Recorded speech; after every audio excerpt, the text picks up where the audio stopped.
And so that's where a lot of the times these vestibular ocular deficits kind of linger, or they're not picked up early enough in order to say, oh, this is the driving issue. And because their vision is straining, because every time they turn their head, they might get dizzy, we've got these underlying maladaptive patterns. You can imagine, if you're straining in your vision, how you may kind of squint a little bit, kind of hunker down into that like upper cervical extension posture to try to clear your images.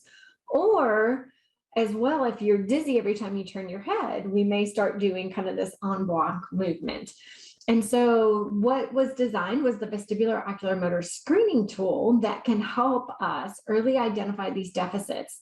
In 2017, it was great. The National Athletic Training Association actually published this in their big magazine because the gaining traction on its sensitivity, specificity, very small false positive rate in helping with the diagnosis of concussion. And now we can see it's more widely spread. So let's talk about exactly what happens to the visual system after concussion, and then we'll talk about specifically how you can utilize the bombs.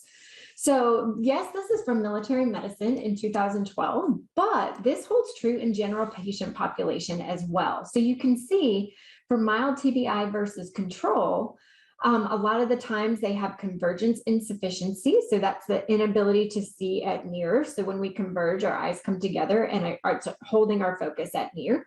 That happens about 50% of patients post mild traumatic brain injury. Saccades are the ability to move our eyes from target to target. And you can see that as well as about 30% of the time. Pursuits are the ability to follow a slowly moving target. So this would be at 20 to 30 degrees per second. So following a slowly moving target happens quite a bit, 60% in mild TBI.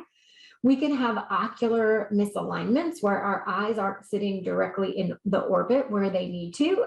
Sometimes this is overt and you can see it like while you look at the patient. Other times you have to pull it out with specialized testing. And that would be your cover on cover, your alternate cover, or your cross cover test. And you can see that that happens quite a bit of the time. The biggest one that I think affects our students, people that return to work on computer screens, things like that, is this accommodative dysfunction. So that's the ability to go from near far, back and forth, and maintain crisp focus. And so you can imagine as a student learner, you're writing notes, you're looking up, and then you're coming back down. That's that ability. And I'm going to demonstrate for you in a couple of slides what this actually feels like for your patient or your athlete.